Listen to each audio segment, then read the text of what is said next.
இமயமலை அடிவாரத்தில் ஒரு மடம். அங்கே ஒரு சன்னியாசி இருந்தார். அவர்கிட்ட ஒருத்தர் வந்தார். சுவாமி, ஆசையை உதற நினைக்கிறேன், முடியல, ஒட்டிக்கிட்டே வருது அப்படின்னாராம். இப்படி உட்கார, ஒரு கதை சொல்கிறேன் அப்படின்னு சொல்லி அவர் சொல்ல ஆரம்பித்தாராம். அவர் சொன்ன கதை என்னென்னா, ஒரு ஊரில் ஒரு ஆள் இருந்தான். அவன் பேர் குப்புசாமி. அவங்ககிட்ட எப்பவும் ஒரு பழைய தொப்பி இருக்கும், விடவே மாட்டான். அதனால் அவனை எல்லோரும் தொப்பி சாமி அப்படின்னு தான் கூப்பிடுறது வழக்கம். ஒரு புது தொப்பி வாங்கிக்கப்படாதாப்பா அப்படின்னு நண்பர்கள்லாம் சொல்லி பார்த்தாங்க. பணத்துக்கு எங்கே போவேன் அப்படின்னு விட்டானு. பணம் வச்சுருக்கான், செலவு பண்ண மனசு வரல, மகா கஞ்சன். பழைய பாட்டில்கள்லாம் வாங்கி விற்றுக்கிட்டு இருந்தான். அப்படி ஒரு தடவை பழைய கண்ணாடி சாமான்களை ஏலத்தில் எடுத்தப்போ அதில் ஒரு அருமையான சென்ட்டு பாட்டில் கிடச்சிது. உடனே ஒரு ஐடியா பண்ணான். அந்த சென்ட்டை சின்ன சின்ன பாட்டில்களில் அடைச்சி ஜன்னல் ஓரமாக அடுக்கி வச்சுட்டான். அதை விற்றா நிறைய பணம் கிடைக்குமே, அதனால். இதுக்கு இடையில் ஒரு நாள் அவன் அப்படியே உட்காந்துருந்தான். அந்த நேரம் நண்பன் வந்தான். ஏண்டா, உன் பழைய தொப்பியை மாற்றப்படாதா? ஊரில் எல்லோரும் கேலி பேசுகிறாங்களே ஒன்று தொப்பி சாமின்னு அப்படின்னு சொல்லி கேட்டிருக்கான். இந்த சென்ட்டு பாட்டில் விற்றதும் பணம் வரும், அதுக்கப்புறம் பார்க்கலாம் அப்படின்னு நானா இவன். சரி வா, நீச்சல் குளத்துக்கு போயிட்டு வருவோம் அப்படின்னு கூப்பிட்ருக்கான் நண்பன். 2 பேரும் போனாங்க. அதே நேரம் அந்த ஊர் நீதிபதியும் அங்கே குளிக்க வந்தாராம். அவர்கிட்ட இருந்தது விலை வசந்த ஒரு புது தொப்பி. அதை அங்கே இருந்த ஸ்டாண்டில் மாட்டிவிட்டு குளிக்க போனார். இதுக்கிடையில் குப்புசாமி குளிச்சுட்டு வந்தான். அவனுடைய பழைய தொப்பியை காணலை. அந்த புது தொப்பியை பார்த்தா இது நண்பனுடைய வேலை தான் அப்படிங்கிறதாக புரிஞ்சுக்கிட்டு அதை எடுத்து மாட்டிகிட்டு வந்துட்டான். நீதிபதி குளிச்சுட்டு வந்து பார்க்குறாரு, தொப்பியை காணும். போலீஸில் புகார் கொடுத்தார். அவங்க தேடினாங்க. ஒரு மூலையில் பழைய தொப்பி கிடச்சிது. அடடா, இது நம்ம குப்புசாமியோட தொப்பி இல்லையா அப்படின்னு நானா ஒருத்தன். உடனே அவன் வீட்டுக்கு தேடிட்டு போயிருக்காங்க. அங்கே போய் பார்த்தா புது தொப்பி அங்கே இருக்குது. உடனே அவனுக்கு 1000 ரூபா அபராதம் போட்டாங்களாம். அவன் பணத்தை கட்டிவிட்டு ரொம்ப எரிச்சலோடு வீட்டுக்கு வந்தான். பழைய தொப்பி கண்ணில் பட்டது. மறுபடியும், உன்னால் தானே எனக்கு 1000 ரூபா நஷ்டம் அப்படின்னு சொல்லி அதை எடுத்துக்கிட்டு அப்படி போயிருக்கான். அந்த ஊர் குளத்தில் வீசி எரிஞ்சிட்டு வந்துட்டான். அது மீன் பிடிக்கிற ஒருத்தன் கையில் சிக்கிச்சு. அவன் வர்ற வழியில் அதை எடுத்து வேகமாக வீசி எறிஞ்சான். அது நேராக குப்புசாமி வீட்டு ஜன்னல் வழியாக உள்ளே இந்த சென்ட்டு பாட்டில்கள் மேலே உழுந்து எல்லாம் உடஞ்சி நொறுங்கி போச்சு. குப்புசாமி பார்த்தான். தோட்டத்தில் ஆழமாக ஒரு குழியை வெட்டினான்.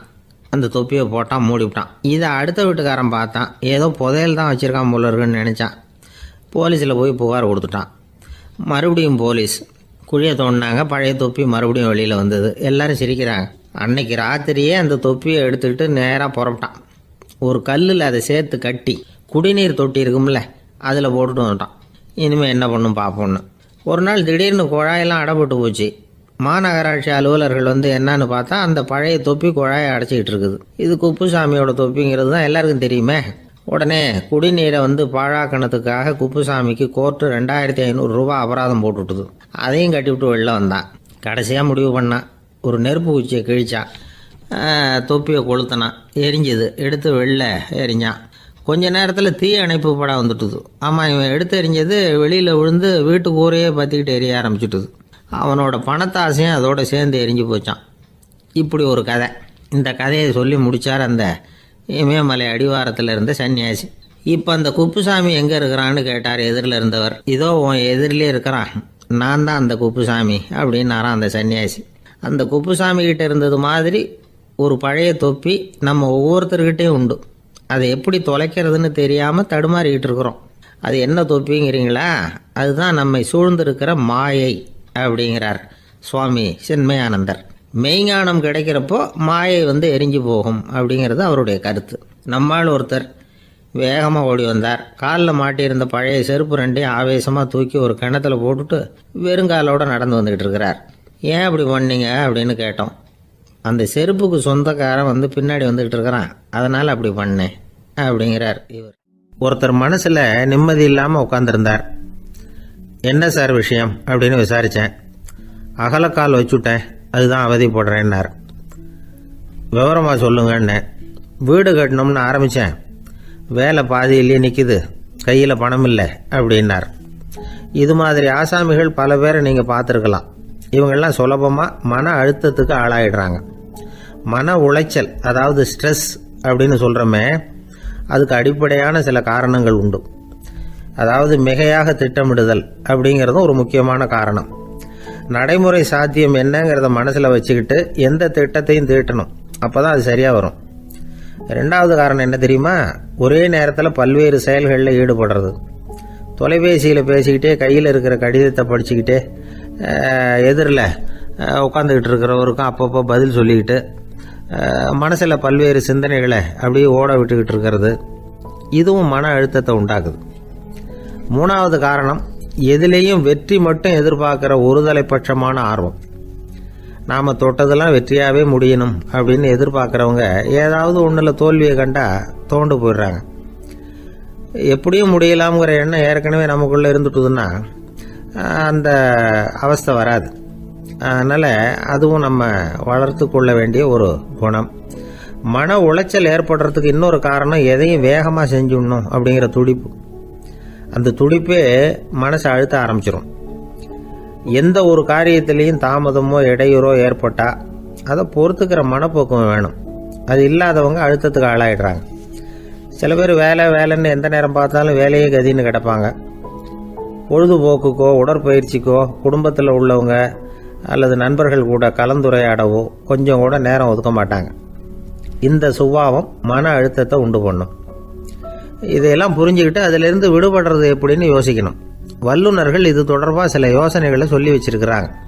அது என்னன்னா, வாழ்க்கைங்கிறது பிரச்சனைகளால் பின்னப்பட்ட ஒன்று. அது எப்போவுமே முடிவடையாத ஒரு தொடர்கதை அப்படிங்கிறத முதல்ல நாம் புரிஞ்சுக்கணும். ஒரே நேரத்தில் ஒரு காரியத்தில் மட்டுமே நாம் கவனம் செலுத்தணும். அடுத்தவங்க காரியத்தில் தலையிடக்கூடாது. எதையும் பேச ஆரம்பிக்கிறதுக்கு முன்னாடி நம்மை நாமே கேட்டுக்க வேண்டிய கேள்வி 2. 1, நான் சொல்ல போகிறது ரொம்ப முக்கியமானதா? 2வது, நான் சொல்கிறத அவங்க கேட்கறதுக்கு ஆசைப்படுறாங்களா? நான் பேசுறதுக்கு அது சரியான நேரம் தானா? இதை யோசித்து பார்த்ததுக்கப்புறம் எதையும் பேச ஆரம்பிக்கணும். முடிஞ்ச அளவுக்கு வளைந்து போகிற சுபாவத்தை வளர்த்துக்கணும். நம்ம நேரம் விலை மதிப்பு இல்லாதது. அதை வீணாக்கக்கூடாது. சிரிக்க தெரியலனாலும் பரவாயில்ல, முகத்தில் கொஞ்சம் புன்முறுவலாவது காட்டணும். இதெல்லாம் ரொம்ப முக்கியம். அடுத்தவங்க ஏதாவது செஞ்சால் உடனே நன்றி சொல்ல மறக்கக்கூடாது. தினமும் கொஞ்சம் நேரத்தை தனிமையில் செலவு பண்ணணும். மன உளைச்சலிருந்து விடுபடுறதுக்கு 3 முக்கிய வழிகள் சொல்கிறாங்க. அதை சுருக்கமாக ரெட் அப்படின்னு சொல்கிறாங்க. RED ஆங்கில எழுத்தில். அந்த முதல் எழுத்து R, அது என்னென்னா ரிலாக்ஸேஷன், அதாவது இடை ஓய்வு. 2வது E எக்ஸர்சைஸ், உடற்பயிற்சி. 3வது டயட், திட்டமிட்ட உணவு முறை. அதனால் தியானம், மூச்சு பயிற்சி இதெல்லாம் இந்த இடை ஓய்வுக்கு வழிகள். எந்த வேலையையும் தொடர்ந்து செய்யக்கூடாது. எல்லார்கிட்டையும் கலகலப்பாக பழகணும். மாதத்துக்கு ஒரு நாளாவது குடும்பத்தோடு வெளியில் போயிட்டு வரணும். சுலபமான உடற்பயிற்சிகளை செய்யலாம். உடற்பயிற்சிங்கிறது நமக்காக நாம் செய்கிற ஒரு நீண்டகால முதலீடு அப்படின்னு சொல்லுவாங்க. அதாவது லாங் டேர்ம் இன்வெஸ்ட்மெண்ட்டாக. அளவோடு சாப்பிட்ணும், மெதுவாக சாப்பிட்ணும். இதெல்லாம் கொஞ்சம் மனசில் வச்சுக்கிட்டு நடந்துக்கிட்டால் மகிழ்ச்சியாக வாழலாம். சில பேர் சாப்பாட்டு விஷயத்தில் ரொம்ப அக்கறை எடுத்துக்கிறது உண்டு. ஒரு குண்டு ஆசாமி சாப்பிட உக்காந்தார். முதல்ல ஒரு மாத்திரை சாப்பிட்டார். எதுக்குன்னு கேட்டோம். பசி எடுக்கிறதுக்குன்னார். சாப்பிட்டு முடித்தார். பிறகு மறுபடியும் ஒரு மாத்திரை சாப்பிட்டார். இது எதுக்குன்னு கேட்டோம். சாப்பிட்டது ஜீரணமாகறதுக்கு அப்படின்னார். ஒரு அரசனும் அமைச்சரும் ஒரு நாள் ரொம்ப சாவகாசமாக பேசிக்கிட்டு இருந்தாங்களாம். அரசன் அமைச்சரை பார்த்து ஒரு கேள்வி கேட்டிருக்கார். ஏங்க அமைச்சரே, ஆசை இல்லாத ஒரு மனுஷனால் இருக்க முடியுமா அப்படின்னு. ஏன் முடியாது? துறவி அப்படிங்கிறவங்கெல்லாம் அப்படிப்பட்டவங்க தானே அப்படின்னாராம் அமைச்சர். அவங்கெல்லாம் உண்மையிலேயே ஆசையை விட்டவங்க தானா அப்படின்னு கேட்டாராம் ராஜா. அப்படி தான் இருக்கணும் அப்படின்னாராம் அமைச்சர். அப்படின்னா ஆசையே இல்லாத ஒரு உண்மையான துறவியை நான் பார்க்கணுமேன்னார். அது என்ன பிரமாதம், அதுக்கு நான் ஏற்பாடு பண்ணுறேன் அப்படின்னு விட்டார் இவர். சொல்லிவிட்டு உடனே புறப்பட்டு போனார். அங்கே இங்கே தேடினார். அப்புறம் தான் அவருக்கு புரிஞ்சுது உண்மை துறவியை கண்டுபிடிக்கிறது எவ்வளவு கஷ்டமான காரியம்னு. இருந்தாலும் ராஜா கிட்ட சொல்லியாச்சே, உண்மை துறவியை காட்டுறேன்னு. இப்போ என்ன பண்ணுறது? ராஜா கிட்ட சொன்னபடி நடக்கலைன்னா அவருக்கு கோபம் வந்துடும். அமைச்சர் ஒரு யோசனை பண்ணார். அவருக்கு ஒரு வழி தெரிஞ்சுது. அதுதான் சரின்னு முடிவு பண்ணார். அதாவது அந்த ஊரில் அவருக்கு தெரிஞ்ச நாடக நடிகர் ஒருத்தர் இருக்கிறார். நல்லா நடிப்பார். அவரை போய் பார்த்தார். இதை பாருப்பா, எனக்காக நீ ஒரு காரியம் செய்யணும்னார். என்னன்னு கேட்டார் அவர். நீ ஒரு துறவி மாதிரி கொஞ்ச நேரத்துக்கு நடிக்கணும். ராஜா உன்னை பார்த்துட்டு போகிற வரைக்கும் நடி. அது போதும், அதுக்காக உனக்கு 10,000 ரூபா தரேன் அப்படின்னார். அவர் எந்த காலத்தில் இவ்வளவு பணத்தை மொத்தமாக பார்த்துருக்கார். அதனால் உடனே சரின்னு ஒத்துக்கிட்டார். அமைச்சர் அரண்மனைக்கு திரும்பி வந்தார். என்ன அமைச்சரே, இன்னுமா ஒரு உண்மையான துறவி கிடைக்கலன்னார். உண்மையான துறவி ஒருத்தரை இப்போ தான் கொஞ்ச நேரத்துக்கு முன்னாடி பார்த்து பேசிவிட்டு வர்றேன். அவர் நம்ம ஊருக்கு வெளியில் குளத்தங்கரையில் உள்ள ஒரு ஆலமரத்துக்கு அடியில் உட்காந்துருக்கிறார் அப்படின்னார் இவர். அப்படின்னா உடனே புறப்படுங்க அப்படின்னார் ராஜா. பரிவாரங்களோடு புறப்பட்டார். அங்கே அந்த மரத்தடியில் அந்த ஆள் வேஷம் போட்டுக்கிட்டு துறவி மாதிரி உட்காந்துருக்கிறான். ராஜா நேராக போனார். அந்த துறவி காலில் பொத்துன்னு விழுந்து வணங்கினார். உடனே ராணியும் அவர் காலில் விழுந்தாங்க. அடுத்தபடியாக அமைச்சர் விழுந்தார். அவருக்கு தெரியும் இது நம்ம ஆள் தான்னு. இருந்தாலும் என்ன பண்ணுறது, நேரம். அப்புறம் பரிவாரங்கள்லாம் துறவி காலில் விழுந்து ஆசீர்வாதம் வாங்கிட்டாங்க. ராஜா அப்புறமா தங்கத்தட்டில் பொண்ணையும் பொருளையும் வச்சு அந்த துறவிகிட்ட ரொம்ப பணிவாக நீட்டுறார். தாங்கள் தயவு பண்ணி இதை ஏற்றுக்கணும் அப்படின்னு வேண்டிக்கிட்டார். அந்த துறவி பற்று இல்லாமல் அதை பார்த்தார். எல்லாத்தையும் திறந்துட்ட எனக்கு இதெல்லாம் எதுக்காக அப்படின்னு சொல்லி அதை மறுத்துட்டாராம். ஆஹா, உண்மையான துறவியை பார்த்துட்டோம் அப்படிங்கிற ஆனந்தம் அரசருக்கு. ரொம்ப நிம்மதியாக திருப்தியாக திரும்பி வந்தார் அரண்மனைக்கு. அதுக்கப்புறம் அமைச்சர் யாருக்கும் தெரியாமல் அந்த துறவிகிட்ட ஓடினார். சொன்ன பிரகாரம் பணத்தை நீட்டினார். இந்தப்பா, நான் உங்ககிட்ட சொன்னபடி 10,000 ரூபா பணம் எடுத்துக்கோ அப்படின்னார். அந்த ஆள் ராஜா கிட்ட சொன்னது மாதிரியே எல்லாத்தையும் திறந்துவிட்ட எனக்கு இதெல்லாம் எதுக்காக வேணாம் அப்படின்னு விட்டாரான். நடித்த வரைக்கும் போதும்ப்பா, இனிமேல் இந்த நாடக வசனம்லாம் வேணாம், வேஷத்தை கலைச்சிரு, பணத்தை வாங்கிக்கோன்னார். இல்லைங்க, இது வேஷம் இல்லை, இது வசனமும் இல்லை, இது உண்மை. கொஞ்ச நேரம் துறவி மாதிரி நடித்ததுக்கே இந்த தேசத்து ராஜா, ராணி, அமைச்சர், பரிவாரங்கள் எல்லாம் என் காலில் விழுந்து வணங்குறாங்க. அப்படின்னா உண்மையான துறவியாக இருக்கிறது எவ்வளவு பெருமையான விஷயம். நான் உண்மையான துறவியாக ஆக போகிறேன், அப்படி முடிவும் பண்ணிட்டேன் அப்படின்னார் அந்த நடிகர். வேஷம் கூட எப்படிப்பட்ட விளைவுகளை உண்டு பண்ணுது பார்த்தீங்களா. நம்மால் ஒருத்தன் ரொம்ப வசதியாக தான் இருந்தான். ஒரு நாள் அவன் சொத்து பூரா திருட்டு போயிட்டுது. அதுக்கப்புறம் இவன் துறவி மாதிரி ஆயிட்டான். ஊர் ஊராக சுற்றினான். ஒரு குருநாதரை தேடி கண்டுபிடிச்சான். அவர்கிட்ட சீடனா சேர்ந்துக்கிட்டான். அவனை பார்த்து ஒருத்தர் கேட்டார், நீ உண்மையான சீடன் தானான்னு. இல்லைங்க, சீடன் மாதிரி நடிச்சுக்கிட்டு இருக்கிறேன் அப்படின்னா. அது குரு துரோகம் இல்லையா அப்படின்னு கேட்டார் அவர். இல்லைங்க, நான் பண்ணது குரு துரோகம் இல்லை, என் குரு பண்ணது தான் துரோகம். என்னுடைய பணத்தை கொள்ளையடிச்சது இவர் தான். அதை எங்கே வச்சிருக்காருன்னு கண்டுபிடிக்கிறதுக்காக தான் இவர்கிட்ட சீடனா சேர்ந்துருக்கிறேன் அப்படின்னானா. காசி தேசத்துல ஒரு வேடன் இருந்தானா. அவன் வழக்கம் போல காட்டுக்கு வேட்டையாட போயிருக்கிறான். ஒரு மானுக்கு நேரா குறி பார்த்து அம்பை விட்டுருக்கான். குறி தவறி போய் அந்த அம்பு ஒரு பெரிய மரத்து மேல போய் குத்திக்கிட்டுது. விஷம் தடவுன அம்பு. அதனால மரம் வீணா போயிட்டுது. அதுல இருந்த இலை காய் எல்லாம் உதிர ஆரம்பிச்சுட்டுது. கொஞ்ச நாள்ல அந்த மரம் பூரா காஞ்சி அப்படியே பட்டு போச்சு.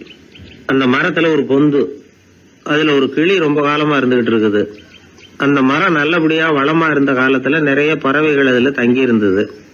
மரம் காய ஆரம்பிச்சதும் அந்த பறவையெல்லாம் யோசிக்க ஆரம்பிச்சது. சரி, இனிமே இந்த மரம் நமக்கு சரிபட்டு வராது, வேற இடம் பார்க்க வேண்டியதுதான் அப்படின்னு நினைச்சு ஒவ்வொன்னா பறந்து போக ஆரம்பிச்சுட்டுது. கடைசியில தங்கி இருந்தது அந்த ஒரு கிளி மட்டும்தான். அது அந்த மரத்தை விட்டுட்டு எங்கேயும் போறதுக்கு பிரியப்படல.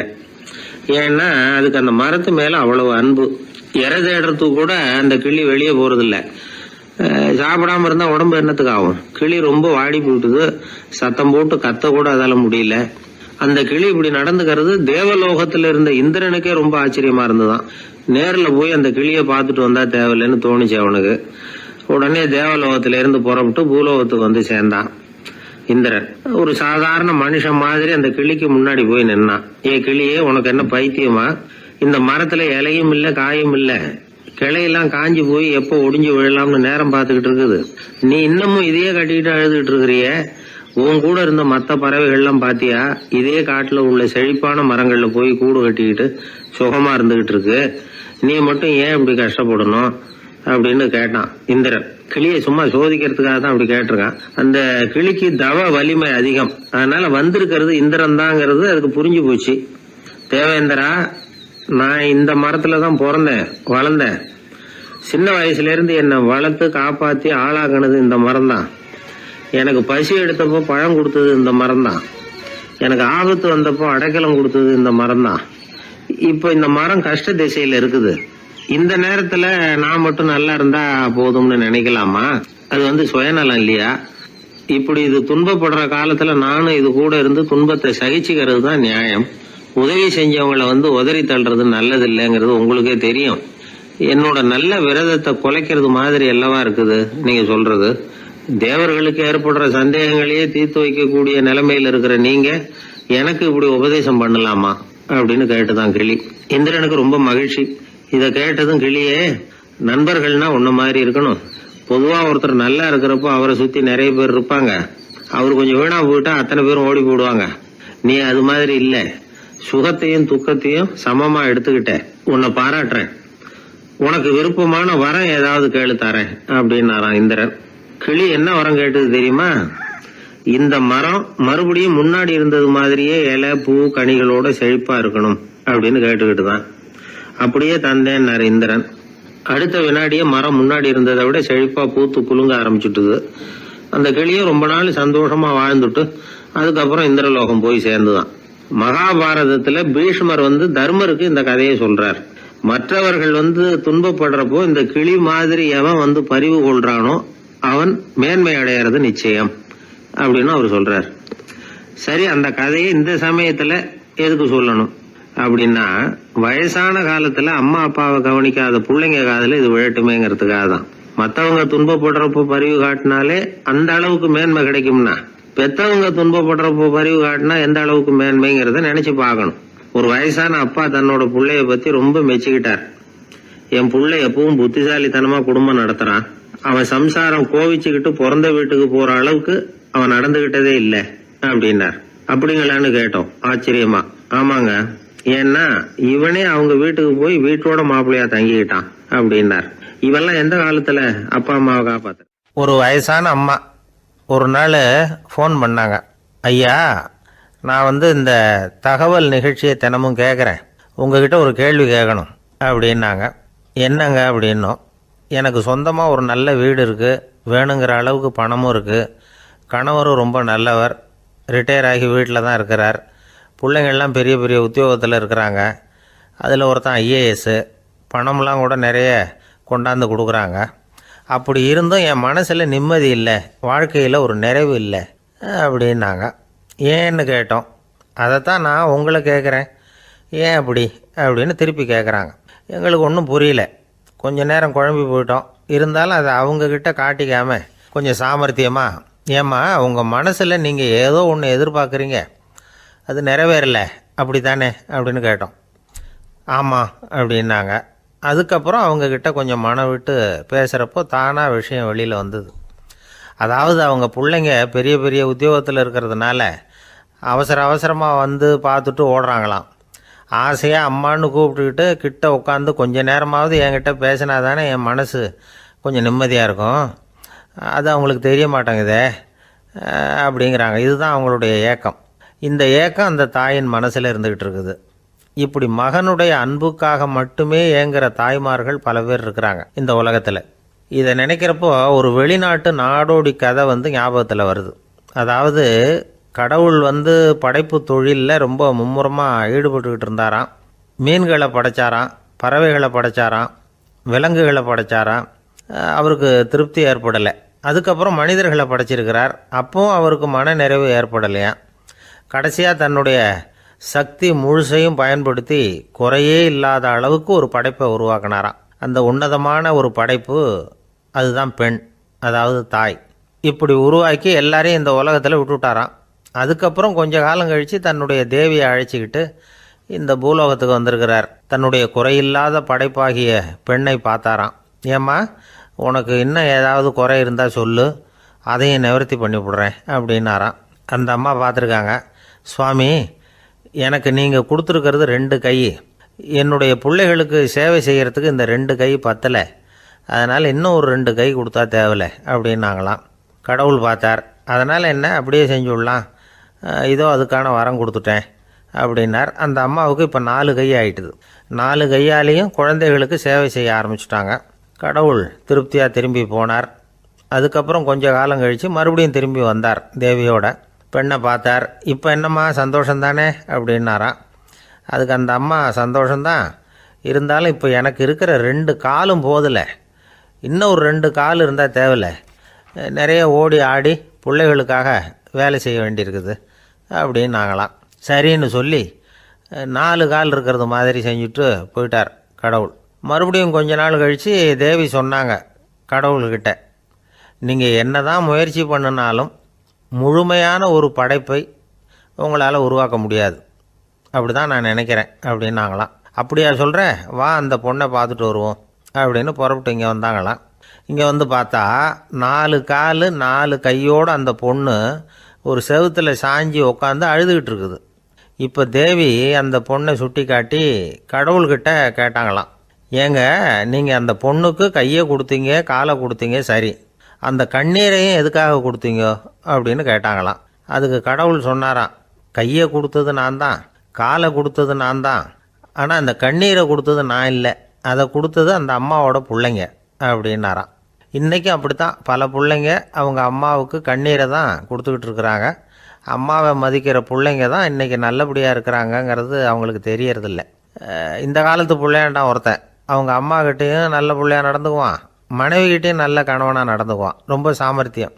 ஒரு நாள் அவங்ககிட்ட கேட்டாங்க, ஏன்பா உங்கள் அம்மாவும் உன் மனைவியும் சண்டை போட்டுக்கிட்டா நீ எந்த பக்கம் அப்படின்னாங்களாம். வீட்டுக்கு வெளிப்பக்கம் அப்படின்னானான். அவன் நம்மளை மாதிரி ஒரு ஆசாமி அவன் நம்மளை மாதிரியே கற்பனை பண்ணான். அதாவது நாம தான் இந்த உலகத்தில் ரொம்பவும் கஷ்டப்படுறோம், மற்றவங்க எல்லாம் சந்தோஷமா இருக்கிறாங்க அப்படின்னு அவன் நினச்சிக்கிட்டான். அவன் ஒரு நாள் கடவுளை வேண்டிக்கிட்டானா, சுவாமி இந்த உலகத்தில் எவ்வளவோ பேர் இருக்கிறாங்க, ஒவ்வொருத்தருக்கும் ஒவ்வொரு விதமான கஷ்டம் இருக்கலாம், ஒத்துக்கிறேன், இருந்தாலும் எனக்கு அது கொஞ்சம் அதிகமாக இருக்கிறது மாதிரி தெரியுது, அதனால நீங்கள் எனக்காக ஒரு சின்ன உதவி செஞ்சால் போதும். அது வேற ஒன்றும் இல்லை, என்கிட்ட இருக்கிற துயரங்களை இன்னொருத்தர் யாருக்கிட்டையாவது கொடுத்துருங்க, அவர்கிட்ட இருக்கிற துயரங்களை என்கிட்ட மாற்றி கொடுத்துருங்க, ஒரு மியூச்சுவல் டிரான்ஸ்ஃபர், அவ்வளவுதான், அப்படி பண்ணிவிட்டா போதும் அப்படின்னு வேண்டிக்கிட்டானா. அன்னைக்கு ராத்திரியே அவன் ஒரு கனவு கண்டிருக்கான். வானத்திலிருந்து ஒரு குரல் கேட்டிருக்கு. அது என்ன சொல்லிச்சு தெரியுமா? ஏ ஜனங்களே, எல்லாரும் அவங்கவுங்க கஷ்டங்களை ஒரு பையில போட்டு எடுத்துக்குங்க, அப்படி எடுத்துக்கிட்டு நேரா இந்த ஊர் எல்லையில் இருக்கிற கோயிலுக்கு வந்து சேருங்க அப்படின்னு அந்த குரல். ஆஹா, கடவுள் நம்ம பிரார்த்தனைக்கு செவி சாய்ச்சுட்டார் அப்படின்னு சந்தோஷப்பட்டான் இவன். உடனே என்ன பண்ணா, தன்கிட்ட இருந்த கஷ்டத்தையெல்லாம் ஒரு சாக்கு பையில போட்டு எடுத்துக்கிட்டான். வீட்டை விட்டு வெளியில வந்தான். தெருவில் இறங்கி நடக்கிறான். அங்க பார்த்தா ஏகப்பட்ட பேர் ஆளுக்கு ஒரு பைய தூக்கிக்கிட்டு கோயிலுக்கு போயிட்டு இருக்கிறாங்க. சில பேர் மூட்டையா கட்டி தலையில சுமந்துக்கிட்டு போயிட்டு இருக்கிறாங்க. இவன் பார்த்தான். இவனுக்கு ரொம்ப ஆச்சரியமா இருந்தது. ஏன்னா எல்லாரும் வச்சிருக்கிற பைய இவன் பைய விட பெருசா இருந்தது. இவன் பை தான் இருக்கிறதுலயே கொஞ்சம் சின்னதா தெரிஞ்சது. இப்ப அவன் மறுபடியும் சாமியை வேண்டிக்கிட்டான், கடவுளே இப்ப உள்ள சூழ்நிலையை கவனிச்சா என்கிட்ட இருக்கிற பைய பரவாயில்லன்னு தோணுது, அதனால வேற பை எதையும் மாத்த வேணாம், இதுவே பரவாயில்ல, இந்த பையோட திரும்பி வீட்டுக்கு போனா போதும்னு நினைக்கிறேன் அப்படின்னு எதோ நினைக்க ஆரம்பிச்சுட்டான் அவன். எல்லாரும் கோயிலுக்கு போய் சேர்ந்தாங்க. கோயில்ல அந்த குரல் மறுபடியும் கேட்டுது. எல்லாரும் அவங்கவுங்க பைகளை சோகத்துல தொங்க விடுங்க, திடீர்னு விளக்குகள் அணையும், மணி அடிக்கப்படும், அதுதான் அடையாளம். அந்த சமயத்துல இருட்டுல உங்களுக்கு வேண்டிய பைய நீங்க மாத்தி எடுத்துக்கலாம், தேர்ந்தெடுத்துக்கலாம். வெளிச்சம் இருக்கிறப்பவே உங்களுக்கு பிடிச்ச பைக்கு பக்கமா பார்த்து நீங்க நின்னுக்கலாம் அப்படின்னு சொல்லி விவரம் சொல்லிச்சான் அந்த குரல். அப்படி சொன்னதுக்கு அப்புறம் திடீர்னு விளக்கு அணைஞ்சுது, மணி அடிச்சுது. கொஞ்ச நேரம் கழிச்சு மறுபடியும் விளக்குகள்லாம் எரிஞ்சுது. இப்போ பார்த்தா எல்லாரும் அவங்கவுங்க பையையே கெட்டியா பிடிச்சிக்கிட்டு நிக்கிறாங்க. இவனும் அப்படியே நிக்கிறான். இவன் மெதுவா பக்கத்துல நிக்கிறவங்கிட்ட கேட்டானா, ஏன் நீங்க பைய கையிலேயே வச்சிருக்கிறீங்க, செவுத்துல மாட்டலையா அப்படின்னு கேட்டிருக்கான். இல்லப்பா, நீ ஏன் கையிலேயே வச்சிருக்கிறியோ அதே காரணத்துக்காக தான் நாங்களும் வச்சிருக்கிறோம்.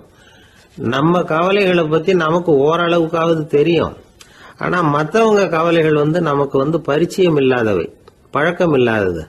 அதனால நமக்கு தெரிஞ்ச கவலைகளை சமாளிக்கிறது சுலபம். தெரியாததை சமாளிக்கணும்னா மறுபடியும் ஆரம்பத்தில இருந்து ஆரம்பிக்கணும். அதனால பழைய நண்பர்களோட வாழறது தான் மேல் அப்படின்னு ஆனான். அதுக்கப்புறம் அவன் தன்னோட பையே போதும்னு வீட்டுக்கு திரும்பி வந்துட்டானான். இது ஒரு பெரியவர் சொல்லி இருக்கிற கதை. அதனால நம்ம கிட்ட இருக்கிற கஷ்டங்கள் தான் பெருசு, அதை இன்னொருத்தங்கிட்ட கொடுத்துட்டு மாத்திக்கலாம் அப்படின்னு நினைக்கிறது தப்பு. இதே மாதிரி இன்னொரு சம்பவம். ஒரு ஊர்ல ஒரு நாள் ராத்திரி ஆகாயத்திலிருந்து கடவுள் குரல் கேக்குது. இந்த ஊர்ல இருக்கிற ஜனங்கள்லாம் கொஞ்சம் கவனிங்க. உங்களுக்கு ஒரு செய்தி. அதாவது இங்க இருக்கிற ஜனங்கள்லயே கொஞ்சம் கூட கவலையே இல்லாத ஆள் யாருன்னு எனக்கு தெரியணும். அதனால எல்லாரும் அவங்க கவலைகளை ஒரு பையில போட்டு எடுத்துக்கிட்டு கோயிலுக்கு வாங்க அப்படின்னாரு கடவுள். உடனே வரிசையா எல்லாரும் வர ஆரம்பிச்சாங்க. எல்லார் கையிலயும் பை இருந்தது, சின்னதும் பெருசுமா. கவலையே இல்லாத ஆள் யாருன்னு தேடினார் கடவுள். ஒரே ஒரு ஆள் மட்டும் கையில எதுவும் இல்லாம வெறும் கையை வீசிக்கிட்டு ரொம்ப ஜாலியா நடந்து வந்துகிட்டு இருந்தான். கடவுள் அவங்க கிட்ட போனார். ஏன்பா உனக்கு கவலையே இல்லையா அப்படின்னு கேட்டார். எனக்கும் சில கவலைகள்லாம் உண்டு அப்படின்னு அவன். எங்க அதெல்லாம்னு கேட்டிருக்காரு கடவுள். பின்னாடி லாரியில வந்துகிட்டு இருக்கு அப்படின்னு அவன். இந்த உலகத்துல எத்தனை வகையான மனிதர்கள் இருக்கிறாங்க, ஒவ்வொரு மனிதனுமே ஒவ்வொரு வகை அப்படிங்கிறாங்க விஞ்ஞானிகள். மனிதர்களை 3 வகையா பிரிக்கலாம் அப்படின்னு சொல்றாங்க மெய்ஞானிகள். இவங்களை பத்திலாம் ஏற்கனவே நாம பேசியிருக்கிறோம். இப்போ டாக்டர் எட்வர்டு பேட்ச் அப்படிங்கிற நிபுணர் என்ன சொல்றாரு தெரியுமா? மனிதர்களை 7 வகையா பிரிக்கலாம்ங்கிறார். மனிதர்களின் மனநிலை அடிப்படையில் அவங்களை 7 விதமா வகைப்படுத்துறார் அவர். சரி, அது என்ன 7 வகை?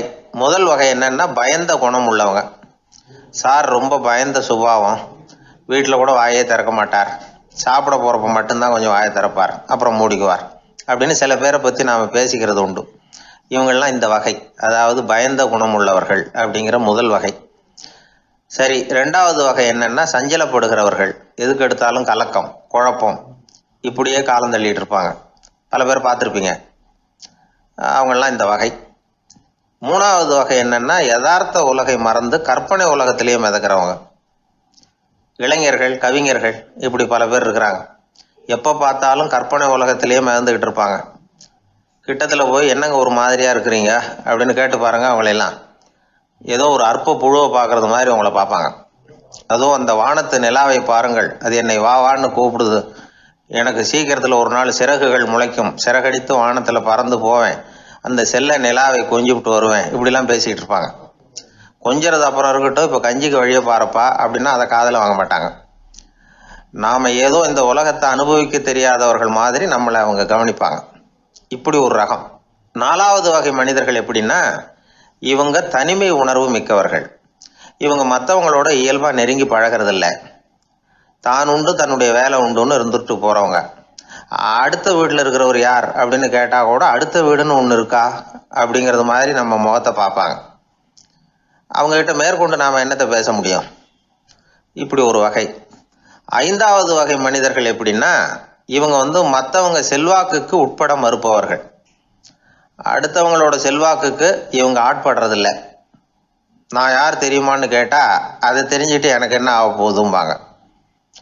இவங்கெல்லாம் அந்த ரகம். 6வது வகை மனிதர்கள் எப்பவும் எதுலேயும் பற்றில்லாமல் இருக்கிறவங்க. இது ஒரு துறவு மனப்பான்மை. இயல்பாகவே சில பேர் இப்படி உண்டு, அவங்களுக்கு எதுலேயும் ஒரு ஈடுபாடு இருக்காது. அப்படிப்பட்டவங்கெல்லாம் 6வது வகை.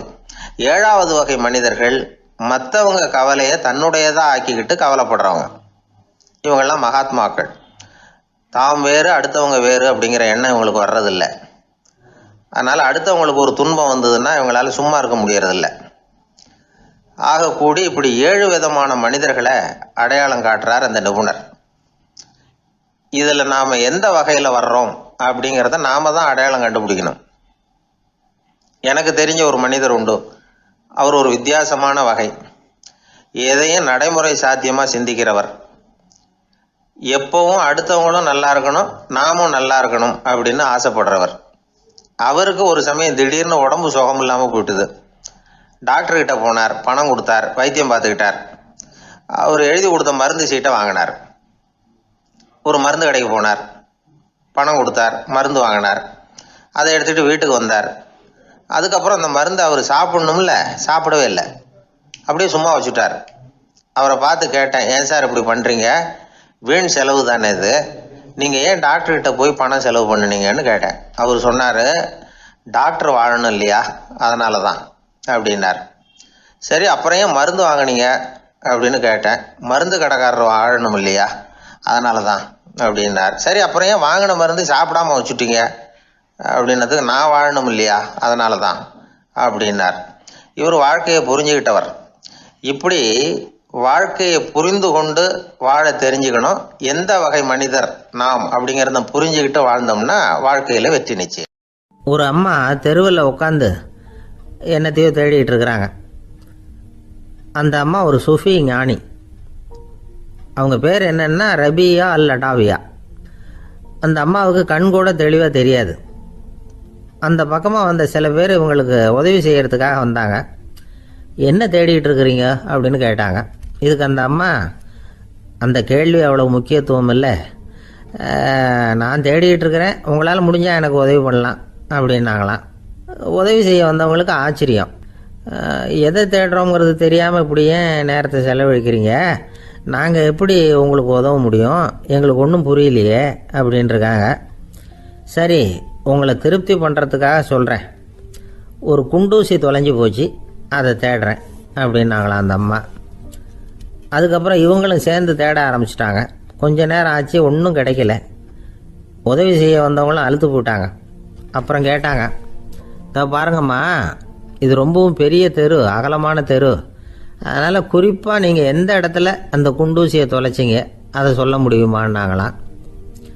இதுக்கு அந்த அம்மா, நீங்கள் மறுபடியும் அர்த்தமில்லாத கேள்வியை கேட்குறீங்க, உங்கள் கேள்விக்கும் நான் தேடுறதுக்கும் என்ன சம்மந்தம்னாங்களாம். இதை கேட்டதும் அவங்க ஒரு மாதிரி ஆயிட்டாங்க. என்னம்மா நீங்கள் பைத்தியம் மாதிரி பேசுகிறீங்க அப்படின்னாங்களாம். சரி, உங்களை மறுபடியும் திருப்திப்படுத்துறதுக்காக சொல்கிறேன், அதை நான் எங்கள் வீட்டில் தொலைச்சுட்டேன் அப்படின்னாங்களாம். அப்புறம் எதுக்காக இங்கே வந்து தேடிட்டு இருக்கிறீங்க அப்படின்னு கேட்டிருக்காங்க. ஏன்னா இங்கே தான் வெளிச்சம் அதிகமாக இருக்குது, அங்கே வீட்டுக்குள்ளே இருட்டாக இருக்குது, அதனால் இங்கே வந்து தேடுறேன், வெளிச்சம் உள்ள இடத்துல தானே தேட முடியும் அப்படின்னாங்களாம் அந்த ஞானி. இந்த கதைக்கு என்ன அர்த்தங்கிறத பெரியவங்க சொல்கிறாங்க. அதாவது இந்த தேடுதல்ங்கிறது ஒரு வியாதி. அது நம்ம சதா அலைய வைக்கும், பைத்தியமாக மாற்றுறதுக்கு முயற்சி பண்ணோம். ஒரு காலம் அது நிறைவு அடையவே அடையாது. வாழ்வுங்கிறது ஒரு புரிந்து கொள்ள முடியாத சதா இயங்கி கொண்டிருக்கிற ஒரு செயல். அதுக்கு ஆரம்பமும் இல்லை, முடிவும் கிடையாது. எதையோ தேடணும் அப்படிங்கிற உந்துதல் நமக்குள்ளே இருக்கும், ஆனால் குறிப்பாக எதை தேடிட்டு இருக்கிறோம் அப்படிங்கிறது புரியாது. அப்படி ஏதாவது ஒன்றை தேடி அடைஞ்சிடுறோம்னு வச்சுக்கோங்க, உடனே ஒரு அதிருப்தி வந்துடும். அதனால் வாழ்க்கைங்கிறது சலிப்பு நிறைந்தது அப்படிங்கிற எண்ணத்தை உண்டாக்கிக்கிறோம். ஒன்று அடைஞ்சதுக்கு அப்புறம் இன்னொன்று தேட ஆரம்பிச்சிருவோம். ஆக இந்த தேடல்ங்கிறது நாம் ஒன்று அடைஞ்சாலும் அடையாவிட்டாலும் தொடர்ந்து நடந்துக்கிட்டு தான் இருக்கும். இதுக்கு முடிவே கிடையாது. இந்த உண்மையை நாம் நல்லா புரிஞ்சுக்கணும் அப்படிங்கிறது பெரியவங்களுடைய கருத்து. ஏழையும் தேடுறான், பணக்காரனும் தேடுறான், நோயாளியும் தேடுறான், நோய் இல்லாதவனும் தேடுறான், அதிகாரம் உள்ளவனும் தேடுறான், அதிகாரம் இல்லாதவனும் தேடுறான், முட்டாளும் தேடுறான், அறிவாளியும் தேடுறான். ஆனால் யாரும் இதை தான் தேடி சாதிக்க போகிறோம், இதுதான் முடிவு அப்படின்னு திட்டவட்டமாக சொன்னதில்லை. ஒன்று அடைஞ்சதும் இன்னொன்று தேட ஆரம்பிச்சிடுறாங்க, அவ்வளோதான். அதாவது உங்களின் தேடுபவர் உங்கள் உள்ளே தான் இருக்கிறார், அவரை தேடி கண்டுபிடியுங்கள். இதுதான் ஞானிகள் நமக்கு சொல்லுகிற ஒரு ஆலோசனை. நம்மால் ஒருத்தன் ஜெயிலில் இருந்தான். இன்னொரு கைதி அவனை பார்த்து கேட்டான், ஏன்பா உன்னை பார்க்குறதுக்கு வெளியிலேருந்து யாருமே இங்கே வர்றது இல்லையே, உனக்கு சொந்தக்காரங்களே கிடையாதா அப்படின்னு கேட்டானா. ஏன் இல்லை, எனக்கு சொந்தக்காரங்க நிறைய பேர் உண்டு, அவங்க என்னை பார்க்க வராததுக்கு காரணம் வேற அப்படின்ட்டுருக்கான் இவன். என்ன காரணம்னு கேட்டான் அவன். அதுக்கு இவன் சொன்னானா, அதுக்கு என்ன காரணம்னா அவங்க எல்லாரும் இங்கே உள்ளேயே இருக்கிறாங்க அப்படின்னா. ஒருத்தன் எப்படி நடந்துக்கிறாங்கிறத வச்சு தான் அந்த ஆள் எப்படிங்கிறத நாம் முடிவு பண்ணுறோம். ஆளுமைன்னு சொல்கிறோம்ல, அதுக்கு சூழ்நிலைகளை ஆளுகின்ற தன்மை அப்படின்னு விளக்கம் கொடுக்குறார் ஒரு உளவியல் நிபுணர். சரி, ஒரு மனிதனுடைய ஆளுமையை உருவாக்குகிற விஷயங்கள் என்னென்ன? பிறப்பு, வளர்க்கப்பட்ட விதம், படிப்பு, நண்பர்கள், சமுதாயம், இப்படி நிறைய உண்டு. ஆளுமையின் அடிப்படையில் சில மனநோய்கள் உண்டாகுது. அதெல்லாம் என்னென்னங்கிறத தெரிஞ்சு வச்சுக்கிட்டோம்னா நம்ம கூட இருக்கிறவங்கள அடையாளம் கண்டுபிடிக்கிறதுக்கு அது ரொம்ப உபயோகமாக இருக்கும். ஃப்ரெனாய்டு ஆளுமை அப்படின்னு ஒன்று. இந்த கோளாறு உள்ளவங்க எப்படி இருப்பாங்க தெரியுமா? அதிக உணர்ச்சி, சந்தேகம், பொறாமை இதெல்லாம் அதிகமாக இருக்கும். வளைஞ்சு கொடுக்க மாட்டாங்க. அடுத்தவங்களோட இணக்கமான உறவு இருக்காது. அவங்க செய்கிற தப்புக்கெல்லாம் அடுத்தவங்களை குறை சொல்லிகிட்டு இருப்பாங்க. இது ஒரு ரகம். அடுத்தது ஸ்கிசாய்டு ஆளுமை அப்படின்னு சொல்கிறாங்க. இந்த கோளாறு உள்ளவங்க அடுத்தவங்களோட பழக கூச்சப்படுவாங்க. சின்ன வயசுலேயே இது ஆரம்பமாயிடுது. பகல் கனவுலேயே சஞ்சரிப்பாங்க. அவங்களுடைய விரோதம், கோபம் இதை கூட வெளியில் காட்டிக்க முடியாமல் இருப்பாங்க. இவங்களுக்கு அகமுகம், பிரச்சனைகள்லேருந்து ஒதுங்கி எதுலேயும் ஈடுபாடு இல்லாதவங்களாக இருப்பாங்க. இப்படி ஒரு ரகம். அடுத்தது சைக்ளோதமிக் ஆளுமை அப்படின்னு சொல்கிறாங்க. அது என்னென்னா உணர்ச்சிகளில் ஏற்றத்தாழ்வு அதிகமாக இருக்குமா. சில சமயம் பார்த்தா மகிழ்ச்சியாக இருப்பாங்க, சில சமயம் சோகமாக உட்காந்துருப்பாங்க. அவங்க மனநிலைக்கு தகுந்த மாதிரி சமூக நிகழ்ச்சிகளில் பங்கெடுத்துக்குவாங்க. இன்னொரு வகை என்னென்னா எண்ணப்பீடிகை ஆளுமை அப்படின்னு பேர் வச்சிருக்கிறாங்க. அதுக்கு இவங்களுக்கெல்லாம் கரெக்டாக இருக்கணும், எல்லாம் சட்டத்திட்டம் இதுலேயும் ஒரு ஒழுங்குமுறை, இப்படி எதிர்பார்க்குற மனோபாவம். இவங்க எதிர்பார்ப்புக்கும் வரன்முறைக்கும் மற்றவங்க கட்டுப்படணும்னு நினைப்பாங்க. இந்த நிலைமை நீடிச்சா என்ன ஆகும் தெரியுமா? அலைக்கழிக்கிற எண்ணங்கள் திரும்ப திரும்ப ஒரே செயலை செய்ய தூண்டுற மன தளர்ச்சிக்கு ஆளாயிடுறாங்க. அடுத்தது ஹிஸ்டீரியா ஆளுமை. சின்ன விஷயத்தையெல்லாம் பெருசுப்படுத்தி நாடகமாக்குற நடிகர்கள் இவங்க. உணர்ச்சி அதிகம் உள்ளவங்க. இவங்க மன எழுச்சியில் பக்குவமின்மை, குழந்தைத்தனம், முதிர்ச்சியின்மை எல்லாம் இருக்கும். தன்னலம் மிக்க குணம், பிறர் தன்னை மட்டுமே கவனிக்கணும்னு நினச்சி செயல்படுறது, இதெல்லாம் இவங்க அடையாளம். அடுத்த ரகம் எப்படின்னா வளர்ச்சியற்ற ஆளுமைன்னு சொல்கிறாங்க. அடுத்தவங்களோட இணங்கி போக முடியாதவங்க, அறிவு, மன எழுச்சி, சமூக உறவு இதில் எல்லாம் போதுமான வளர்ச்சியையும் நிறைவையும் பெற முடியாதவங்க. இவங்களால வாழ்க்கையில் முன்னேற முடியாது. பிச்சைக்காரங்க, குற்றவாளிகள் இவங்ககிட்டெல்லாம் இது மாதிரியான ஆளுமை அதிகமாக இருக்குமா. அடுத்தது என்னென்னா சோர்வுடைய ஆளுமை. எதுலேயும் உற்சாகம் இல்லாமல் சோர்ந்து போயிருப்பாங்க. அதுக்கெல்லாம் நமக்கு வலிமை இல்லைப்பா அப்படின்னு சொல்லிட்டு இருப்பாங்க. சின்ன விஷயங்களுக்கெல்லாம் அதிர்ச்சி அடையிறது, வாழ்வின் சுவையை அனுபவிக்க முடியாதவங்க. இன்னொரு ரகம் இது கொதித்தெழும் ஆளுமைங்கிறாங்க. எதுக்கு எடுத்தாலும் ஆத்திரம், குரோதம், வன் செயல் இதிலெல்லாம் ஈடுபாடு, இப்படி உள்ளவங்க. நத்தை வகை ஆளுமை அப்படின்னு ஒன்று. அடுத்தவங்க மேலே விரோதம் இருக்கும், அடிக்கணுங்கிற எண்ணம் இருக்கும். ஆனால் அதை அப்படியே வெளியில் காட்டாமல் அதே சமயம் அமைதியான முறையில் வெறுப்பை வெளிக்காட்டுற ரகம். இவங்கெல்லாம் பேசாமல் கம்முன்னு இருந்துக்கிட்டே நினைச்சதை நிறைவேற்றிக்கிடுவாங்க. முன்ஜாக்கிரதை ஆளுமை அப்படின்னு ஒரு ரகமா. பாதுகாப்பின்மை, சந்தேகம், முழுமையின்மை, அறவேக்காட்டுத்தனம் இந்த மனப்போக்கு அதிகமாக இருக்கிறதுனால அகம்பாவம், புடிவாதம், எச்சரிக்கை எல்லாம் அளவுக்கு மீறி இருக்கும். இதுவரைக்கும் நாம் பேசிக்கிட்டு இருந்த ஆளுமை பண்புகள் அளவுக்கு அதிகமாக போயிட்டுதுன்னா ஆளுமை கோளாறுகள் ஏற்படும். அதன் அடிப்படையில் மனவியாதிகள் வருமா. அதனால் இணக்கமான, எல்லாரும் விரும்புகிற இயல்பான ஆளுமையை பெறுவதற்கு நாம் முயற்சி செய்யணும் அப்படிங்கிறது மனோதத்துவ நிபுணர்களுடைய ஆலோசனை. ஒருத்தர் ஒரு மனோதத்துவ டாக்டரை தேடிட்டு வந்தாராம். டாக்டர், எனக்கு மனசில் ஏதோ வியாதி, ஆளுமை கோளாறு, அதாவது எனக்கு சீக்கிரமாக செத்து போனால் தேவையில்லைன்னு தோணுது அப்படின்னாராம். உடனே அந்த டாக்டர், சரி அப்படின்னா இங்கே இருங்க, நான் வைத்தியம் பார்க்குறேன் அப்படின்னாராம். ஆந்திர நாட்டில் ஒரு அரசர் இருந்தார். அந்த அரசர்கிட்ட ஒரு அமைச்சர் இருந்தார். அந்த அமைச்சர் பேர் ராயண பாஸ்கர். அவர் ஒரு பெரிய அறிவாளி. அது மட்டும் இல்லை, மிகச்சிறந்த கொடையாளி. யார் எது கேட்டாலும் இல்லைன்னு சொல்ல மாட்டாராம். அதன் காரணமாகவே அவர்கிட்ட இருந்த செல்வம் நாளுக்கு நாள் குறைஞ்சிக்கிட்டே வந்துட்டு தான். கடைசியில் குடும்பத்துக்குன்னு எதுவும் வைக்காமலே அவர் போய் சேர்ந்துட்டார். மகனும் இறந்துட்டார். அந்த குடும்பத்தில் மிஞ்சி இருந்தது அவருடைய மருமகள், ஒரு பேரன், அவ்வளவுதான். இருந்த ஒரே சொத்து பழுதடைஞ்ச ஒரு வீடு. அந்த அம்மா மற்ற வீடுகளில் வேலை செஞ்சு தன்னுடைய பிள்ளைய படிக்க வச்சுக்கிட்டு வராங்க. அந்த புள்ள ஒரு பெரிய வள்ளலுடைய பேரன்கிறது அந்த பள்ளி வாத்தியார்களுக்கும் தெரியும். அதனால் அவங்களும் இவங்ககிட்ட கொஞ்சம் அன்பாகவும் அக்கறையாகவும் பழகி பாடம் சொல்லி கொடுத்துக்கிட்டு இருக்கிறாங்க.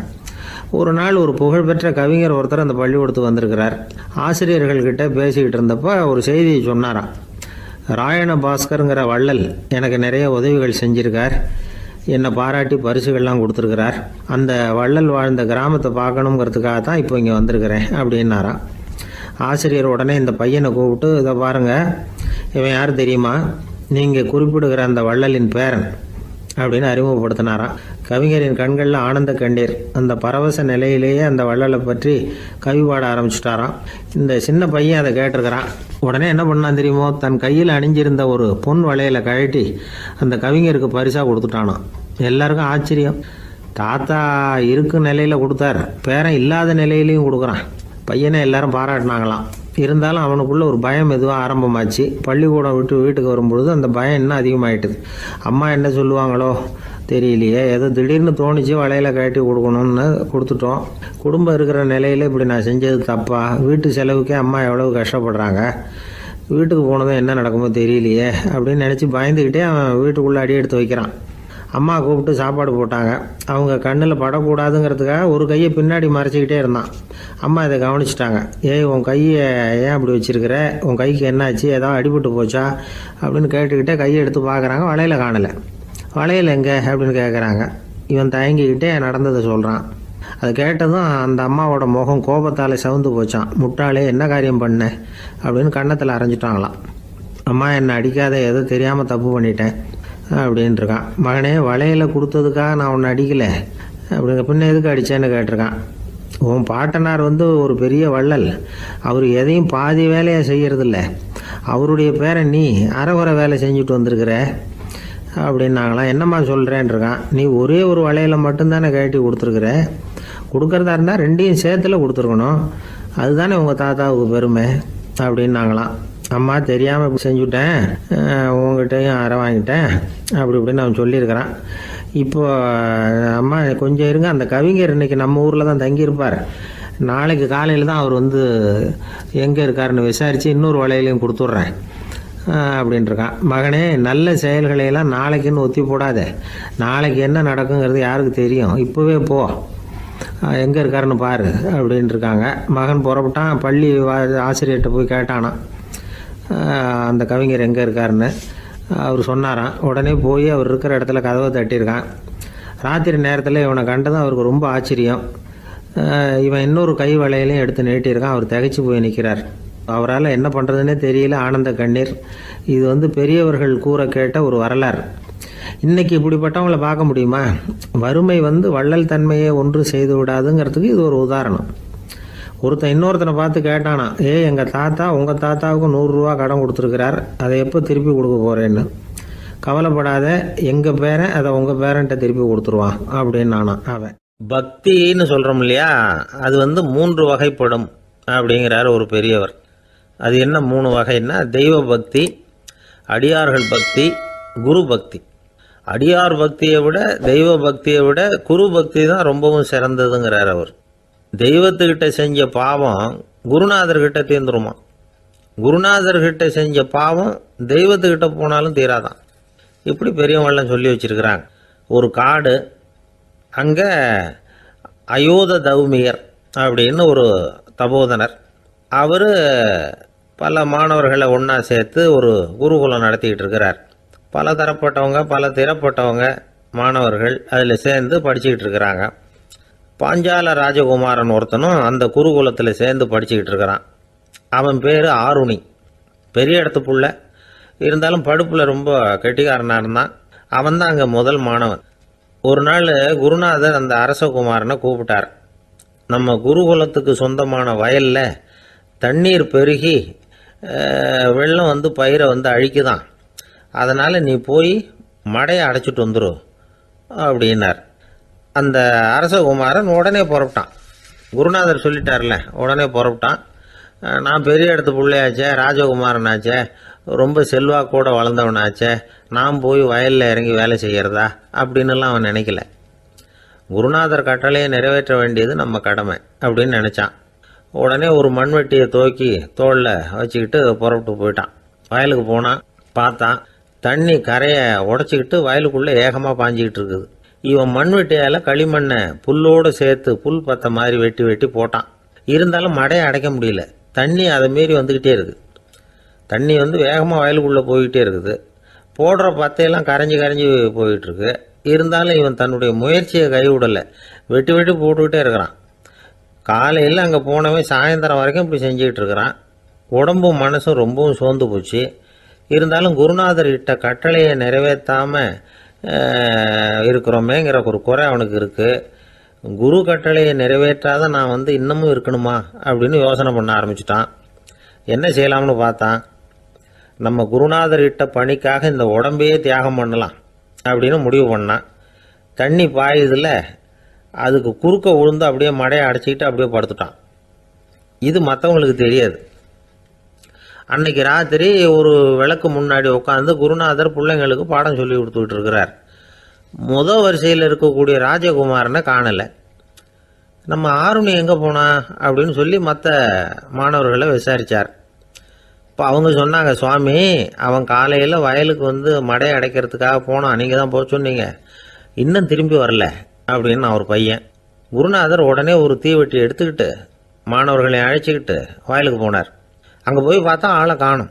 ஆருணின்னு சொல்லி சத்தம் போட்டு கூப்பிட்டு பார்க்குறார். நான் இங்கே இருக்கேன் குருநாதா அப்படின்னு காலுக்கு அடியிலேருந்து ஒரு சத்தம் வருது. குனிஞ்சு பார்த்தா அவன் மடையில் படுத்துருக்கிறான். என்னப்பா இதுன்னார். காலையிலேருந்து இந்த மடையை அடைச்சி பார்த்தேன் சுவாமி, முடியல, அதனால் இப்படி குறுக்க படுத்துட்டேன், என்னை தாண்டறதுக்கு பயந்து போய் தண்ணியே தேங்கி நின்றுட்டுது அப்படின்னா.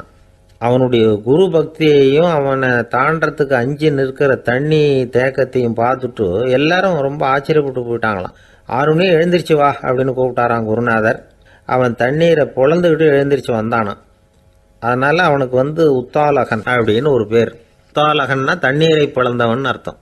அந்த உத்தாலகன் மாதிரி இந்த காலத்து மாணவர்களுக்கும் குரு பக்தி வேணும் அப்படின்னு சொன்னோம் ஒரு பள்ளிக்கூடத்தில். உடனே நிறைய மாணவர்கள் எழுந்திரிச்சு நின்னாங்க. சார், நீங்கள் எங்களை வந்து இன்னமும் சரியாக புரிஞ்சுக்கலன்னு நினைக்கிறோம். அன்னைக்காவது ஒருத்தன் அப்படி இருந்தான், இன்னைக்கு ஏகப்பட்ட உத்தாலகர்கள் இருக்கிறோம். எங்கள் வாத்தியார் கட்டளை இட்டா இப்போவே அது மாதிரி வயலுக்கு போய் மடையில் குறுக்கப்படுத்துக்கிறதுக்கு இந்த வகுப்பில் உள்ள அத்தனை பேரும் தயாராக இருக்கிறோம் அப்படின்னாங்க. அப்படியா அப்படின்னு சொல்லி கேட்டோம் ரொம்ப சந்தோஷமாக. ஒருத்தன் ரொம்ப அடக்கமாக எழுந்திரிச்சான். அப்புறம் சொன்னான், ஆமாம் சார், வகுப்பில் வந்து இவர் நடத்துகிற பாடத்தை கேட்டுக்கிட்டு இருக்கிறத விட பேசாமல் போய் மடையில் படுத்துடுறது ஒன்றும் கஷ்டமான காரியமாக இருக்காது, அதனால தான் எல்லாரும் அங்கே போகிறேன்னு சொல்கிறோம் அப்படிங்கிறான். 11ஆம் நூற்றாண்டில் ஒரு புகழ்பெற்ற இறைநேச செல்வர் வாழ்ந்து வந்தார். அவர் பேர் அப்துல்லா ஹிஸ் சௌமை. இப்போ சோவியத் ரஷ்யாவில் உள்ள ஜீலான்கிற நகரத்தோட புறநகர் பகுதியில் நீப்புன்னு ஒரு ஊர், அங்கதான் அவர் இருந்தார். அவருக்கு ஒரு ஆப்பிள் தோட்டம் இருந்தது தஜ்லா நதி ஓரத்துல. அந்த தோட்டத்துல அவர் ஒரு நாள் உலாவிக்கிட்டு இருக்கிறார். அந்த சமயத்துல 20 வயசுள்ள அழகான இளைஞர் ஒருத்தர் அவர் முன்னாடி வந்து நின்னார். என்ன நீங்க மன்னிக்கணும்னார். இவருக்கு ஒன்னும் புரியல. யாரப்பா நீ என்ன கெடுதல் பண்ணின, நான் எதுக்காக உன்னை மன்னிக்கணும் அப்படின்னு கேட்டார். ஐயா, என் பேரு அபு சாலிஹ் மூசா, இங்க இருந்து 4 கல் தொலைவில் இருக்கக்கூடிய இதே தஜ்லா நதி ஓரத்துல தான் நான் இருக்கிறேன். நேத்து மத்தியானம் எனக்கு ஒரு நல்ல பசி. அந்த நேரம் ஒரு ஆப்பிள் பழம் இந்த நதியில மிதந்து வந்தது. அவசரத்துல அதை எடுத்து சாப்பிட்டதுக்கு அப்புறம் தான் அப்படி செஞ்சது பெரிய தவறுங்கிறத உணர்ந்தேன். ஒரு பொருளுக்கு உரியவர்கள் யாரோ அவங்க அனுமதி இல்லாம அந்த பொருளை சாப்பிடுறது ஹராமான அந்த பழம் வந்து என் வயத்துக்குள்ள போனதுல இருந்து எனக்கு நிம்மதி இல்ல. ராத்திரி பூரா தூங்கவே முடியல. காலையில எழுந்திரிச்சதும் இந்த நதி ஓரமா பாத்துக்கிட்டே வந்தேன். உங்க தோட்டத்தை பார்த்தேன். ஒரு மரத்தோட கிளை வந்து தண்ணியில தொட்டுக்கிட்டு இருக்கிறத பார்த்தேன். அதனால நான் சாப்பிட்ட பழம் இங்க இருந்து தான் வந்திருக்கணும். அந்த பழத்துக்கு உரியவர் நீங்க தான். நீங்க என்ன மன்னிச்சாதான் நான் சாப்பிட்ட பழம் ஹலாலா, குற்றம் நிவர்த்தியா, தயவு பண்ணி மன்னிக்கணும் அப்படின்னு கண்கலங்க கேட்டுக்கிட்டார். இதை கேட்ட இந்த சௌமையை ஆச்சரியத்தோட அந்த இளைஞரை கூர்ந்து கவனிச்சார். இந்த அளவுக்கு நேர்மையான ஒரு நல்ல மனுஷனை விட்டுறக்கூடாது அப்படின்னு மனசுக்குள்ள முடிவு பண்ணிக்கிட்டார். நிமிர்ந்து அந்த இளைஞரை பார்த்தார். இதுக்கு நீ வந்து தண்டனையை ஏத்துக்கத்தான் வேணும்னார். எதுவா இருந்தாலும் ஏத்துக்கிறதுக்கு தயார்னார் அவர். இதுக்கு தண்டனையா 12 வருஷ காலம் நீ இங்க பணிவிடைகள் செய்யணும்னார். பணிவிடை செய்யறது என்னுடைய பாக்கியமா நினைக்கிறேன் அப்படின்னு சொல்லிவிட்டு மகிழ்ச்சியோட அந்த தண்டனையை ஏத்துக்கிட்டார். 12 வருஷம் முடிஞ்சது. அந்த 12 வருஷ காலத்துல அந்த இளைஞரோட வயசும் தகுதியும் வளர்ந்தது. கடைசியில் அந்த பெரியவர் அந்த இளைஞரை கூப்பிட்டார். இதை பாருப்பா, இன்னையோட உன் பணிவிடை காலம் 12 வருஷம் முடிஞ்சது. ஆனா தண்டனை இதோட முடிஞ்சுட்டதா நினைக்காத, அது இன்னமும் முடியல. கடைசியா இன்னும் ஒரு தண்டனை பாக்கி இருக்கு, அதை நீ ஏத்துக்கணும்னார். எதுவா இருந்தாலும் ஏத்துக்கிறதுக்கு சித்தமா இருக்கிறேன். எனக்கு ஒரு மகள் இருக்கிறா, அவளுக்கு 2 கண்ணும் தெரியாது, 2 காதும் கேட்காது, 2 காலும் செயல்படாது, அவளை நீ கல்யாணம் பண்ணிக்கணும் அப்படின்னார் பெரியவர். இதை கொஞ்சமும் ஒரு எதிர்பார்க்கல.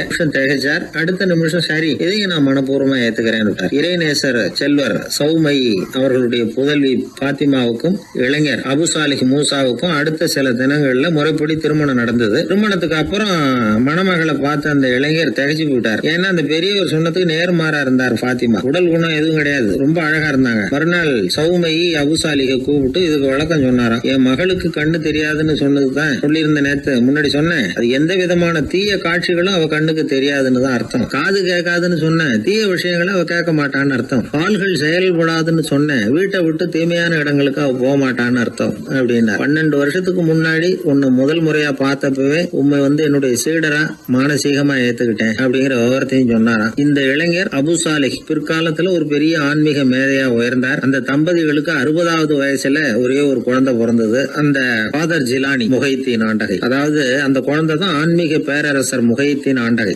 அப்படி அந்த கதையை சொல்லுவாங்க பழைய இதை. அப்படிப்பட்ட பெரியவர்களுடைய வாழ்க்கை தான் நமக்கு வழிகாட்டணும். எனக்கு ஒரு சிநேகிதன் அவன் சொன்னான், டேய் என்னுடைய மாமனார் கூட தன்னுடைய பொண்ணை எனக்கு திருமணம் பண்ணி கொடுக்கறதுக்கு முன்னாடி ஒரு செய்தியை சொன்னார், பொய்ன்னு அப்புறமா தான் தெரிஞ்சது அப்படின்னா. என்ன சொன்னார்னு கேட்டோம். என் பொண்ணு மாசத்துக்கு ஒரு தடவை ஏதாவது கோபம் வந்தா கையில கிடைக்கிறத எடுத்து உங்க மேல எரிவா, நீங்க தான் அனுசரிச்சு நடந்துக்கணும்னு சொன்னார் அப்படின்னா. அப்படி அவர் சொன்னது பொய்யா அப்படின்னு கேட்டேன். ஆமா, அவர் மாசம் ஒரு தடவைன்னு அவர் சொன்னது பொய், தினம் ஒரு தடவை அப்படி செய்யறா, இதுதான் உண்மை அப்படின்னு.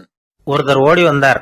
இன்னொருத்தரை பார்த்து, சார் உங்க சைக்கிளை ஒரு நாள் இரவல் கொடுங்களேன், பக்கத்து ஊருக்கு போயிட்டு வர வேண்டியிருக்கு அப்படின்னார்.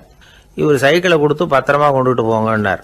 சார் இதை பத்திரமா கொண்டு போறேன், கவலையே வேணாம், ஏன்னா இது உங்களோட சைக்கிள் அப்படின்னு நான் நினைக்கல, என்னோட சைக்கிளா நினைக்கிறேன் அப்படின்னார். அதுக்கப்புறம் தான் இவருக்கு உண்மையாவே பயம் வந்துட்டுது. ஏன்னா அவர் சொன்னது மாதிரி அதை தன்னோட சைக்கிளாவே நினைச்சு தள்ளிட்டு போட்டா என்ன பண்றது?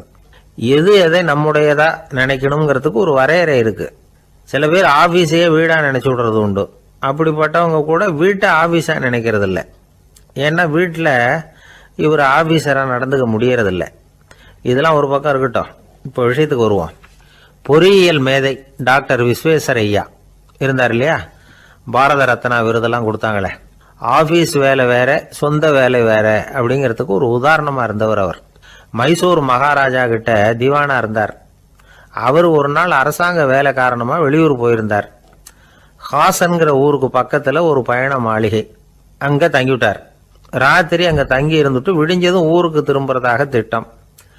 ராத்திரி தூங்குறதுக்கு ரொம்ப நேரம் ஆயிட்டுது. ரொம்ப நேரம் வரைக்கும் அரசாங்க சம்பந்தப்பட்ட வேலைகளையே பார்த்துக்கிட்டு இருக்கிறார். அரசாங்க ஃபைல்கள் நிறைய இருந்தது. அதையெல்லாம் ஒவ்வொன்றா எடுத்தார், படித்து பார்த்தார், பரிசீலனை பண்ணார். அதில் எழுத வேண்டியதை எழுதினார், கையெழுத்து போட்டார். ஒரு வழியாக அந்த வேலையெல்லாம் முடிஞ்சுது.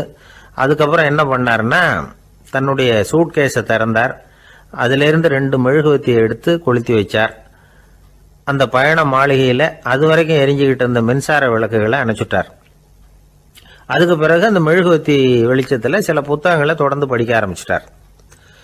அந்த பயண மாளிகையில் பணியாளராக இருந்தவர் இதை பார்த்துட்டு ஓடி வந்தார். மறுபடியும் மின் விளக்கு போடுறதுக்காக போனார். விஸ்வேஸ்வரய்யா அதை பார்த்துட்டு போட வேணாம்ட்டாராம். இது வரைக்கும் நான் அரசாங்க அலுவல்களை கவனிச்சுக்கிட்டு இருந்தேன், அதனால மின் விளக்குகள் அப்போ எரிஞ்சதில் தப்பு இல்லை. இப்போ நான் புத்தகம் படிச்சுக்கிட்டு இருக்கேன், இது என்னுடைய சொந்த வேலை, இங்கே இருக்கிற மின் விளக்கு அதுக்காக ஏன் எரியணும் அப்படின்னு கேட்டாராம். இப்போ இருக்கிற சில அரசு பணியாளர்கள்கிட்ட இந்த சம்பவத்தை பேச்சோட பேச்சா சொல்லி பார்த்தேன். அவங்களால இதை ஜீரணிக்கவே முடியல. நேர்மை தேவைதான் சார், அதுக்காக அவ்வளவு தூரத்துக்கு அது தேவையா அப்படிங்கிறாங்க. விஸ்வேஸ்வரய்யா அப்படி பண்ணினது தான் ஒரு நேர்மையாளர் அப்படின்னு இந்த உலகத்துக்கு நிரூபிக்கணுங்கிறதுக்காக இல்லை. தான் அப்படி நடந்து காட்டினா தன்னை சுற்றி இருக்கிறவங்களும் அதை கேள்விப்படுறவங்களும் முடிஞ்ச அளவுக்கு பொது வாழ்க்கையில் அரசு பணியில் நேர்மையை கடைபிடிக்க முயற்சி பண்ணலாமே அப்படிங்கிறதுக்காகத்தான். இப்போவும் சில பேர் இருக்கிறாங்க, இவங்க ஆஃபீஸ் வேற வீடு வேறன்னு நினைக்கிறது இல்லை, அவ்வளோ உரிமை. ஒருத்தர் அப்படிதான், அவருக்கு அவசரமாக 5000 ரூபா தேவைப்பட்டது. ஆஃபீஸு பணத்தை எடுத்துக்கிட்டார். அந்த நேரம் பார்த்து ஆடிட் வந்துட்டுது, ஆப்பிட்டுக்கிட்டார். விசாரணை நடக்குது. அவர் சொல்றார், சார் நான் நேரம் காலம் பார்க்காம ஆஃபீஸில் வேலை செய்வேன், ஏன்னா அதை என்னோட ஆஃபீஸாக நினைக்கிறேன். அவசரத்துக்கு அந்த பணத்தை எடுத்தேன், மறுபடியும் வச்சுடலாம்னு தான் இருந்தேன், அதுக்குள்ளே இப்படி ஆயிட்டுது. நீங்கள் என்ன நினைச்சாலும் சரி, நான் ஆஃபீஸ் வேற வீடு வேற அப்படின்னு நினைக்கிறது இல்லை, அது என்னோட சுபாவம் அப்படின்னார். விசாரணை பண்ணவர் தீர்ப்பு வழங்கினார். உங்கள் சுபாவத்துக்கு மதிப்பு கொடுத்து நானும் தீர்ப்பு வழங்குறேன். நீங்கள் கொஞ்ச நாள் ஜெயிலில் இருந்துட்டு வாங்க, அது உங்களுக்கு கஷ்டமாக இருக்காதுன்னு நினைக்கிறேன். ஏன்னா அங்கே போனாலும் நீங்கள் உங்கள் சுபாவப்படி வீடு வேற ஜெயில் வேறன்னு நினைக்க மாட்டீங்க அப்படின்னாராம். உபயோகமா இருக்கு அப்படின்னார். உடனே பார்வை இல்லாத அந்த பெரியவர் சொன்னாரு, வெளிச்சம்னு ஒண்ணு உண்மையிலேயே இருக்குதா அப்படின்னு கேட்டாராம். உண்மையிலேயே வெளிச்சம் இருக்குங்க அப்படின்னு சொல்லியிருக்கிறாங்க, அதை நான் நம்ப மாட்டேன் அப்படின்னாராம் அவரு. சூரியன் இருக்கு, சந்திரன் இருக்கு, நட்சத்திரம் இருக்கு அப்படின்லாம் சொல்லி பார்த்துருக்குறாங்க, அதையெல்லாம் ஒத்துக்கிறேன், ஆனா அதையெல்லாம் என்னை கொஞ்சம் தொட்டு பார்க்க விடுங்களேன் அப்படின்னாராம். அதையெல்லாம் தொட்டு அறிய முடியாது அப்படின்னு சொல்லியிருக்கிறாங்க. அப்படின்னா முகர்ந்து அறியறேன், மோந்து பார்க்குறேன், மோர்ந்து பார்க்க விடுங்க, ஏதாவது வாசனை வருதான்னு பார்க்குறேன் அப்படின்னு இருக்கார். அதுவும் முடியாதேன்னாங்களாம். பெரியவர் யோசனை பண்ணியிருக்கிறார். சரி பரவாயில்ல, முரசு அடிக்கிறது மாதிரி அடிச்சு பார்க்கவாவது ஏற்பாடு பண்ணி கொடுங்க. அதை அடிச்சு பார்த்து அதோட சத்தத்தை உணர்ந்துக்கிறேன் அப்படின்னாராம். அதாவது ஒளியின் ஒலியை, அதாவது வெளிச்சத்தின் சத்தத்தை புரிஞ்சுக்கிறேன் அப்படின்னு சொல்லியிருக்கிறார். அதுக்கும் சாத்தியம் இல்லைன்னு சொல்லியிருக்கிறாங்க. சரி, அதுவும் முடியலன்னா அந்த வெளிச்சத்துல கொஞ்சம் எடுத்து என் கையில கொடுங்க, வாயில போட்டு சாப்பிட்டு பாக்குறேன் ருசி எப்படி இருக்குன்னு அப்படின்னு சொல்லி பார்த்திருக்காரு. எந்த வகையிலயும் அவரை அதை ஒத்துக்க வைக்க முடியல. சுத்தி இருந்தவங்க எல்லாம் குழம்பி போயிட்டாங்க. என்னங்க, நாங்க சொல்றத நீங்க நம்பலையா அப்படின்னு கேட்டிருக்காங்க. என்னுடைய 4 புலன்களுக்கும் புலப்படாத ஒன்ன நான் மாயை அப்படிங்கிறேன். நீங்க என்ன அவமானப்படுத்துறதுக்காக இப்படி சொல்றீங்கன்னு நினைக்கிறேன். ஏதோ உங்களுக்கு எல்லாம் பார்வைன்னு ஒண்ணு இருக்கிறதாகவும் அது எனக்கு இல்லைங்கிறதாகவும் சொல்லி என்ன நீங்க அவமதிக்கிறீங்க அப்படின்னார். தர்க்க சாஸ்திரத்துல மேதையான அந்த பெரியவர். சுத்தி இருந்தவங்க பார்த்தாங்க, வெளிச்சம் இருக்குங்கிறத இவர் நம்பணும், இவரை நம்ப வைக்கணும் அப்படின்னா அது புத்தரால தான் முடியும் அப்படின்னாராம் ஒருத்தர். சரி, அவர்கிட்டயே போவோம் அப்படின்னு சொல்லி எல்லாரும் அவர்கிட்ட போய் சேர்ந்தாங்க. விவரத்தை சொன்னாங்க. புத்தர் சிரிச்சாராம். எப்படிப்பட்டதுன்னு நான் நினைக்கிறேனோ, அதாவது உண்மை, அப்படித்தான் அவரும் நினைக்கிறார். எதையும் அனுபவபூர்வமா உணர்ந்தாதான் நம்ப முடியும். ஒளிய அனுபவித்து அறியாத வரையில அது இருக்கிறதா இல்லையா அப்படிங்கிற கேள்விக்கு இடம் கிடையாது. அதனால அவரு அதை நம்பாததும் சரிதான் அப்படின்னு சொன்னாராம் புத்தர். அதுக்கப்புறம் சொல்லியிருக்கார், உங்களை குணப்படுத்தி கொள்ளலாம், உங்களுக்கு தேவை ஞானி கிடையாது, உங்களுக்கு தேவை மருத்துவர் அப்படின்னாரா. ஒரு டாக்டர் கிட்ட அழைச்சிட்டு போயிருக்கிறாங்க. பார்வை கிடைச்சிட்டுது. வெளிச்சத்தை கண்டதும் அவர் மகிழ்ச்சி அடைஞ்சார். புத்தரை வணங்கினார். நான் வாதம் பண்ணேன், நீங்க எதிர்வாதம் பண்ணல. என்னுடைய பிரச்சனை மருத்துவரால் தான் தீரும் அப்படின்னு சொல்லி எனக்கு பார்வை கிடைக்க செஞ்சீங்க அப்படின்னாராம். மனித குலத்துல ரொம்ப அதிகமானவர்கள் நிலைமை இப்படித்தான். கண்ணை மூடிக்கிட்டு அதை சரின்னு ஒருத்தர் வலியுறுத்தி சொல்லிட்டு இருந்தா அவருக்கு உதவுறது அப்படிங்கிறது முடியாத காரியம். இந்த காலத்துல சில பேர் கண்களை திறந்துகிட்டே சில காரியங்கள் பண்ணுவாங்க. அது தப்புன்னு அவங்களுக்கு பின்னாடிதான் புரியும். ஒருத்தர் தன்னுடைய வலது காலில் கட்டு போட்டுக்கிட்டு அப்படி வந்தார். என்ன ஆச்சுன்னு விசாரிச்சாங்க. எங்க வீட்டு கண்ணாடி ஜன்னல்களை வெளிப்பக்கமா இருந்து சுத்தப்படுத்திக்கிட்டு இருந்தேன், சரியா தொடச்சிக்கிட்டு இருக்கோமா அப்படின்னு கொஞ்சம் பின்னாடி தள்ளி நின்னு பார்த்தேன் அப்படின்னார். அதுக்கும் உங்க கால் உடைஞ்சதுக்கும் என்ன சம்பந்தம்னு கேட்டாங்க. நான் குடியிருந்தது 4வது மாடியாச்சே அப்படின்னாராம். அன்பா இருக்கணும்னு அநேக பெரியவங்க சொல்லி இருக்கிறாங்க. நாமளும் அதை கேட்டுட்டு அன்பு காட்டுறதுக்கு தயாரா தான் இருக்கிறோம். அதை வாங்கறதுக்கு தான் ஆளை காணும். இருந்தாலும் அன்புல எத்தனையோ வகை உண்டு. அதை சரியா புரிஞ்சுக்கிட்டு அதுக்கப்புறம் அன்பு காட்ட ஆரம்பிக்கணும். வகையை புரிஞ்சுக்காம அன்பு காட்டினா வம்புல மாட்டிக்க வேண்டியதுதான். அன்புன்னா சாதாரணமா நினைச்சு விடாதீங்க. அதுல எவ்வளவு விதம் தெரியுமா? இரக்கம், கருணை, காருண்யம், பந்துத்துவம், பட்சம், பாசம், நேசம், விசுவாசம், அபிமானம், காதல், பக்தி, இப்படி பல விதமா அதை பத்தி சொல்லி வச்சிருக்கிறாங்க பெரியவங்க. இந்த வார்த்தைகள்லாம் நாம கேள்விப்பட்டதுதான். இருந்தாலும் அதுகளுக்குள்ள என்ன வித்தியாசம்னு கேட்டா சரியா சொல்ல தெரியாது. அதனால இந்த வார்த்தைகளுக்கெல்லாம் பெரியவங்க என்ன விளக்கம் சொல்றாங்கன்னு இப்ப பார்க்கலாம். எளியவர்கள் மேல செலுத்துற அன்பு இருக்கு பாருங்க, அதுக்கு இரக்கம்னு பேரு. அறிவு பலம், சரீர பலம், இது ரெண்டும் இல்லாதவங்க மேல, அதாவது வலிமையற்றவர்கள் மேல செலுத்துற அன்பு இருக்கு பாருங்க, அதுதான் கருணை. எறும்புல இருந்து யானை வரைக்கும் சகல ஜீவராசிகள் மேலேயும் காட்டுற அன்புக்கு காருண்யம்னு பேரு, ஜீவகாருண்யம். சிவி சக்கரவர்த்தி காட்டின அன்பு இந்த ரகம். உறவினர்கள், சொந்தக்காரங்க, அவங்க வசதியா இருந்தாலும் வறுமையில இருந்தாலும் வித்தியாசம் இல்லாம காட்டுற அன்பு இருக்கு பாருங்க, அதுக்கு பேரு பந்துத்துவம்.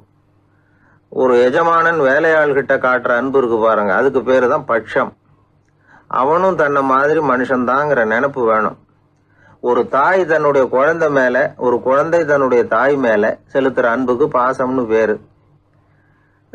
ஈருடல் ஓர் உயிர்னு நினைக்கிறது இது. ராமரும் கௌசலையும் இதுக்கு உதாரணம். தம்மை ஒத்த நண்பர்கள் கிட்ட செலுத்துற அன்புக்கு நேசம்னு பேரு. வயசு, செல்வம், அந்தஸ்து, இந்த வித்தியாசம் எல்லாம் பார்க்காம அவங்க சுக துக்கத்துல சமபங்கு எடுத்துக்கிறது இது. கிருஷ்ணன் குசேலர்கிட்ட காட்டினது இந்த ரகம். வேலை செய்யறவன் முதலாளி கிட்ட காட்டுற அன்புக்கு விசுவாசம்னு பேரு. தேசத்து மேலையும் தாய்மொழி பேர்லையும் செலுத்துற அன்புக்கு அபிமானம்னு பேரு. தேசாபிமானம்னு சொல்றமே இதுதான். ஒரு கணவன் மனைவி பேர்ல காட்டுற அன்புக்கு காதல்னு பேரு. கடவுள் பேர்ல செலுத்துற அன்புக்கு பக்தின்னு பேரு. இப்படி அன்புல பல ரகம் இருக்கிறப்போ அதுல உள்ள வித்தியாசம் தெரியாம இடம் மாத்தி அன்பு காட்டினா இடைஞ்சல் தான். சரி, இந்த அன்பை பத்தி விஞ்ஞானம் என்ன சொல்லுது தெரியுமா? இதயத்தை பாதுகாக்கிறதுக்கு முக்கியமா தேவைப்படுற ஒண்ணு இந்த அன்புதான்னு சொல்லுது. நெதர்லாந்து விஞ்ஞானிகள் இதை ஆராய்ச்சி பண்ணியே கண்டுபிடிச்சிருக்கிறாங்க. கொஞ்சம் முயல் குட்டிகளை 2 பிரிவாக பிரித்தாங்க. 2 குரூப்புக்கும் கொழுப்பு அதிகமாக உள்ள ஆகாரத்தையே கொடுத்துக்கிட்டு வந்தாங்க. ஆனால் ஒரு குரூப்புக்கு வெறுமன ஆகாரத்தை கொடுத்ததோட சரி, இன்னொரு குரூப்பு முயல்களுக்கு ஆகாரம் கொடுத்ததோடு நிறுத்திக்கல. அதுக்கு முன்னாடி கூண்டுகளை திறந்து விட்டு முயல்களை கொஞ்ச நேரம் எடுத்து கொஞ்சி விட்டு அதுக்கப்புறமா ஆகாரம் கொடுத்தாராம் ஆராய்ச்சியாளர். இந்த குரூப்புக்கு இதய பாதிப்பு 60% குறைச்சலாக இருந்துதான். சில நோயாளிகளுக்கு ஹார்ட் அட்டாக் வந்தாலும் அதை தாங்கிக்கிட்டு குணமாகிற சக்தி அதிகமாக இருக்குது. இது எப்படின்னு ஆராய்ச்சி பண்ணி பார்த்துருக்குறாங்க. அவங்கெல்லாம் மனைவி தன் பேரில் ரொம்ப அன்பாக இருக்கிறதாக நினைக்கிறவங்களா இருக்கிறாங்களாம். இதய நோயாளிகள் பல பேரை சந்தித்து இதய நோய் ஏற்பட என்ன காரணம்னு கேட்டிருக்கிறாங்க. அவங்க சொன்ன காரணம்லாம் சாப்பாடு சம்மந்தமாக இல்லையா, மனைவி அன்பா இல்லை, இப்படிப்பட்ட காரணத்தை தான் சொல்கிறாங்களாம். அதனால் இதயத்தை பாதுகாக்கணும்னு நினைக்கிறவங்க அடுத்தவங்க அன்பாக இருக்கிறது மாதிரி பார்த்துக்குங்க, அதுதான் முக்கியம். ஒருத்தர் முகம் பூரா பிளாஸ்டரி போட்டுக்கிட்டு வந்தார். ரொம்ப கோபமாக, என்னங்க ஆச்சுன்னு விசாரித்தேன். எல்லாம் உங்களால் தான் சார்னார். விவரமாக சொல்லுங்களேன். என்ன உங்கள் தகவலை கேட்டுட்டு ஒரு பூனைக்குட்டியை கையில் எடுத்தேன், அன்பாக அதை தடவி கொடுக்கறதுக்காக. ஆனால் அது முந்திக்கிட்டது, அது என் முகத்தை தடவி கொடுத்துட்டுது. முகம் பூரா நகை கீறல், அதுதான் இப்படி அப்படின்னார். அன்புல அறிவு சேராததுனால வந்த கோளாறு இது. அந்த காலத்துல எல்லாம் படிக்கிறதுங்கிறது எப்படி தெரியுமா, குருகுல வாசம் செஞ்சு படிக்கணும். ஆசிரியருங்கிறவர் ஆசிரமத்தில் இருப்பார். அங்கே போய் அவருக்கு தொண்டுகள் செய்யணும். துணிகள்லாம் துவைச்சி போடணும். தூங்கும்போது காலை பிடிச்சி விடணும். புழுக்கமாக இருந்தால் விசிறி மட்டை எடுத்து விசிறணும். அப்படியே அப்பப்போ அவர் சொல்லிக் கொடுக்குற பாடத்தையும் கற்றுக்கணும். அவர் சொல்லிக் கொடுக்குற பாடங்களை ஓலைச்சுவடிகளில் எழுதிக்கணும். இதுதான் குருகுல வாசம்ங்கிறது. இப்போ மாதிரிலாம் கிடையாது. ஆக குருகுல வாசம்ங்கிறது மனசையும் பண்படுத்தும், அறிவையும் பண்படுத்தும்.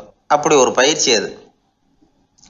அந்த காலத்தில் பஞ்சபாண்டவர்கள் ஒரு குருகுலத்தில் படிக்க போனாங்களாம். ஏற்கனவே அங்கே ஒரு 15 பேர் இருந்திருக்கிறாங்க. இவங்களையும் சேர்த்து மொத்தம் 20 பேர். எல்லாரும் ரொம்ப ஆர்வத்தோடு அங்கே தங்கி படிச்சுக்கிட்டு இருக்கிறாங்க. 2 வருஷம் ஓடி போச்சு. எல்லாரும் ஊருக்கு திரும்ப வேண்டிய நேரம். ஆசிரியர் ஒவ்வொருத்தராக கூப்பிட்டார். இது வரைக்கும் என்ன கற்றுக்கிட்ட அப்படின்னு கேட்டார். அவங்க தாங்கள் எழுதி வச்சிருந்ததை சொன்னாங்க, கற்றுக்கிட்டதை சொன்னாங்க. அங்கே படிக்க வந்தவங்க எல்லாருமே புத்திசாலிகள். அது மட்டும் இல்லை, பல பேர் அரச குடும்பத்தை சேர்ந்தவங்க, இளவரசர்களாக வேற இருக்கிறவங்க.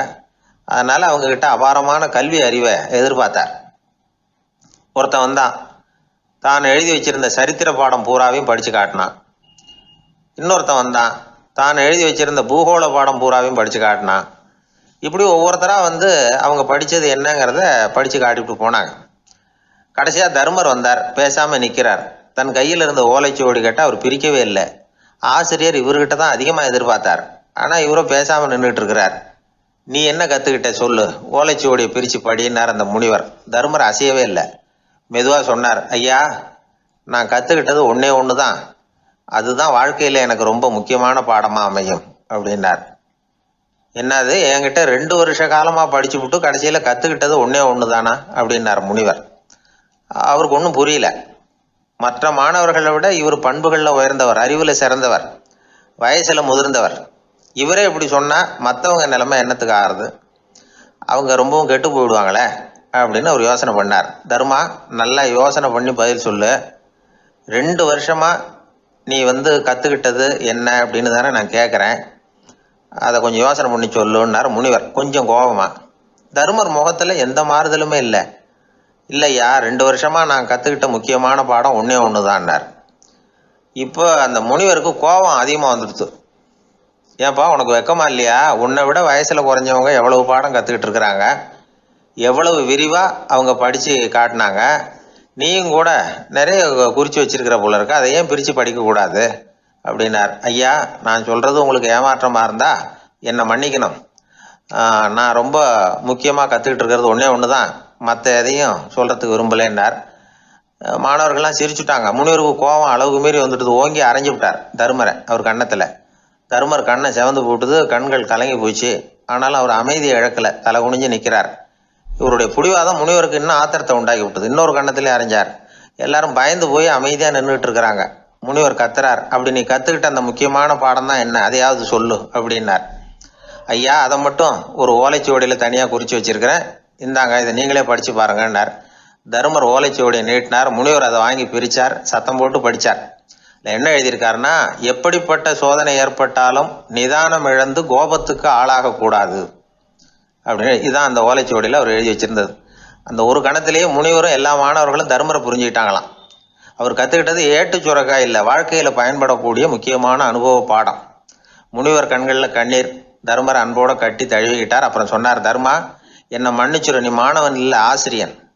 நான் இது வரைக்கும் தெரிஞ்சிக்காத அனுபவ பாடத்தை நீ இப்போ எனக்கு கற்றுக் கொடுத்துட்ட அப்படின்னு சொன்னாராம். அதனால் நிதானம் தவறக்கூடாதுங்கிறது ரொம்ப முக்கியமான ஒரு செய்தி. ஒரு ஆசிரியர் மாணவனை ஒரு கன்னத்தில் ஓங்கி அரைஞ்சுட்டார். இவன் நிதானம் தவறல, அமைதியாக நின்றுக்கிட்டு இருந்தான். அவர் ஒரு தடவை அரைஞ்சதும் எப்படி உன்னால் நிதானம் தவறாமல் இருக்க முடிஞ்சுது அப்படின்னு கேட்டாங்க நண்பர்கள். அவன் சொன்னான், நான் நிதானம் தவறி இருந்தா எங்கள் வாத்தியார் இன்னொரு கன்னத்துலேயும் அரைஞ்சிருப்பார், அது அதை விட பலமாக இருக்கும், அதனால தான் நான் அப்படி